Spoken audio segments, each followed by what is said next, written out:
ಓಕೆನಾ.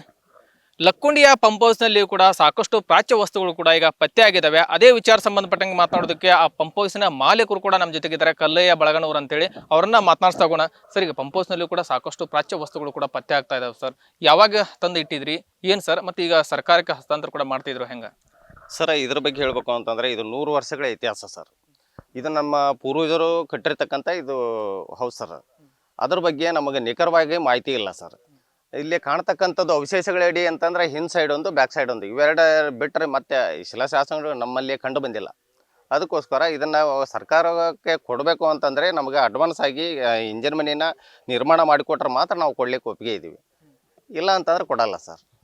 ಸಾಕಷ್ಟು ಪ್ರಾಚ್ಯ ವಸ್ತುಗಳು ಹಿಂದಿನ ಕಾಲದ ಇದಾವೆ, ಅವು ಕೂಡ ಹೊಯ್ಸಳರ ಕಾಲದ ಅಂತ ಹೇಳ್ತಿದ್ದಾರೆ. ಸಾಕಷ್ಟು ಇಲ್ಲಿ ದಾನ ಶಿಲೆಗಳು ಕೂಡ ಇದಾವೆ. ಅವೆಲ್ಲವೂ ಕೂಡ ಒಂದು ಕಡೆ ಪ್ರಾಚ್ಯ ವಸ್ತುಗಳನ್ನ ಸಂಗ್ರಹ ಮಾಡಬೇಕು ಅನ್ನುವಂಥದ್ದು ಲಕ್ಕುಂಡಿ ಪ್ರಾಧಿಕಾರದ ಇದೆ. ಇದಕ್ಕೆ ನಿಮ್ಮ ಒಪ್ಪಿಗೆ ಇದೆಯಾ ಅಂತ?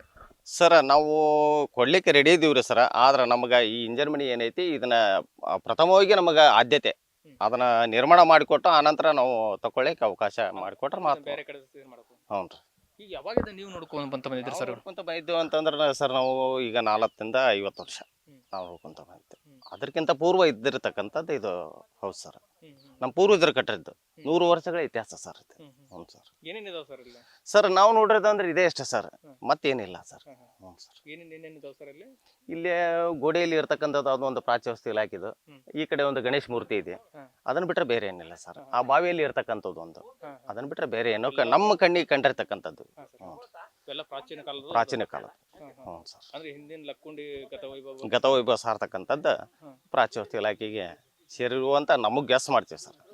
ಒಂದು ಕೀರ್ತಿ ಮುಖ ಕೂಡ ಇದೆ. ಹೌದು ಸರ್. ಏನ್ ಹೇಳ್ತೀರಿ ಸರ್ ಲಕ್ಕುಂಡಿ ಇತಿಹಾಸದ ಬಗ್ಗೆ? ಯಾಕಂದ್ರೆ ಸಾಕಷ್ಟು ಅದನ್ನ ಉಳಿಸಬೇಕು, ಬೆಳೆಸಬೇಕು ಅಂತೇಳಿ ಸರ್ಕಾರ ಈಗ ಸಾಕಷ್ಟು ಪ್ರಯತ್ನ ಮಾಡ್ತಾ ಇದೆ. ನೋಡ್ರಿ ಸರ್, ನಾವು ಉಳಿಸ್ಬೇಕು ಬೆಳೆಸ್ಬೇಕು ಅಂತ ಒಳ್ಳೇದು, ಅದ್ರ ಬಗ್ಗೆ ನಾವೇನು ತೀರ್ಮಾನ ತೊಗೊಂಡಿದ್ದು ತಪ್ಪಲ್ಲ ಸರ್. ಅದಕ್ಕೋಸ್ಕರ ನಾವೇನೈತಿ ಕೋಆಪರೇಟಿವ್ ಮಾಡ್ತೀವಿ ಸರ್, ಇಲ್ಲ ಅಂತಲ್ಲ. ಆದ್ರೆ ನಮಗೆ ಬೇಕಾಗಿರ್ತಕ್ಕಂಥ ಸೌಲಭ್ಯಗಳನ್ನು ಒದಗಿಸಿಕೊಟ್ಟಾಗ ಮಾತ್ರ ನಾವು ಸರ್ಕಾರದ ಒಪ್ಪಿಗೆ ಕೊಡ್ಲಿಕ್ಕೆ ನಾವು ತಯಾರಿದ್ದೀವಿ ಸರ್. ಹೌದು ಸರ್.